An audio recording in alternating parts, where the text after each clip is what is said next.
اسلام ہمیشہ علم کی بات کرتا ہے اور اسلام ہمیشہ علم کو سپورٹ کرتا ہے، اور اسلام اس علم کی بات کرتا ہے جو شعوری ہے، جو فکری ہے۔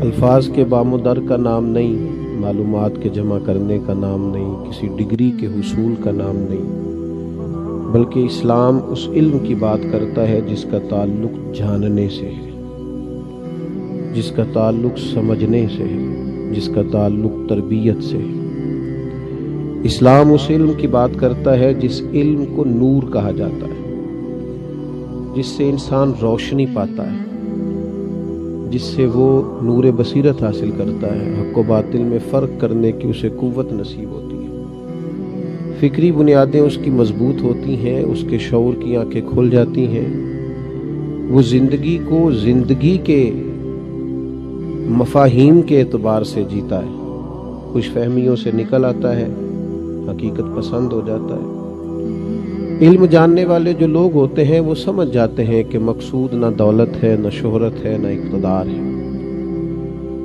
ان کو یہ فہم اللہ تعالیٰ عطا کر دیتا ہے کہ اصل قرار کیا ہے، اصل سکون کی جگہ کیا ہے، انسان کس کام کے اندر سفر کرتا ہے تو اللہ تعالیٰ کا قرب اسے نصیب ہوتا ہے۔ اسلام علم کی بات کرتا ہے۔ عرب کے اندر بت پرستی تھی، عرب کے اندر جہالت تھی، بیٹیوں کو زندہ دفن کیا جاتا تھا، عرب کے اندر غریبوں کے حقوق لوٹ لیے جاتے تھے، امیر غریب کا بہت زیادہ فرق تھا۔ حضور علیہ السلام کی عمر مبارک 40 سال ہوئی، آپ غار حرا میں تھے، تو پہلا پیغام جو آسمان سے آیا وہ کیا تھا؟ اقرا، پڑھیے۔ پہلا جو رشتہ دوبارہ سے اللہ کریم نے مخلوق کے ساتھ محبوب کے ذریعے قائم فرمایا وہ یہ تھا کہ اقرا بسم ربک الذی خلق، اپنے رب کے نام سے پڑھیے جس نے پیدا کیا۔ اللہ تبارک و تعالیٰ نے تعلیم اور علم اور شعور کی طرف لوگوں کو بڑھنے کا کہا۔ اسلام ہمیشہ برابری کی بات کرتا ہے۔ اسلام کہتا ہے تمام لوگ حضرت آدم کی اولاد ہیں، جناب آدم مٹی سے بنائے گئے تھے، لیکن دین کہتا ہے یہ ضرور سمجھ لینا کہ عالم اور جاہل برابر نہیں ہوتے۔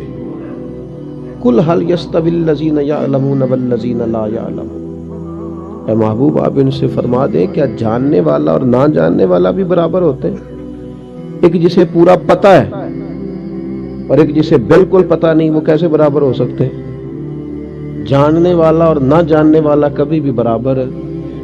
یہ جو جمہوریت ہمارے ہاں چلتی ہے، اس جمہوریت کو اسلام پوری طرح سپورٹ کیوں نہیں کرتا؟ وہ اس لیے کہ اس جمہوریت میں بندوں کو گنا کرتے ہیں، تولا نہیں کرتے۔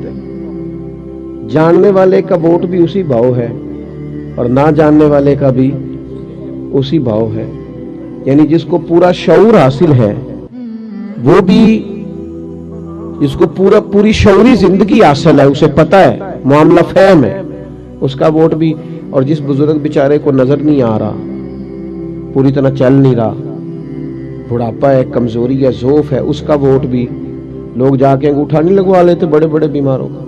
اس لیے جمہوریت وہ طرز حکومت ہے کہ جس میں بندوں کو گنا کرتے ہیں پر تولا۔ اسلام کہتا ہے عالم اور جاہل کبھی بھی برابر ہے۔ اپنے اندر نہ شعور بیدار کرنے کا مزاج پیدا کرنے کی ضرورت ہے۔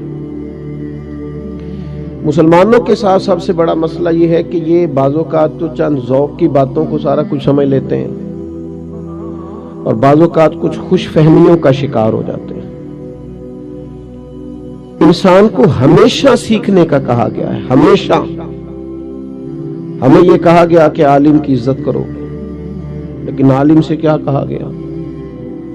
نبی پاک علیہ السلام نے فرمایا من قال انا عالم فہو جاہل، جس نے کہا میں عالم ہوں وہی تو جاہل ہے۔ وہ اس نے کیسے سمجھ لیا کہ میں مکمل ہو گیا ہوں، میں نے سارا پڑھ لیا ہے، میں نے سارا سمجھ لیا ہے؟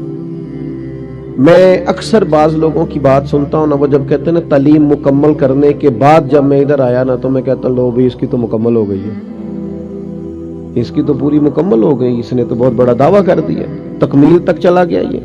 میں جب پڑھ کے فارغ ہوا، بھئی آپ فارغ ہو گئے ہیں، ہمارے تو استاد یہ کہا کرتے تھے کہ جب بندہ درسیات مکمل کرتا ہے، درس نظامی پڑھتا ہے، تو یہ آغاز ہوتا ہے علم سیکھنے کا۔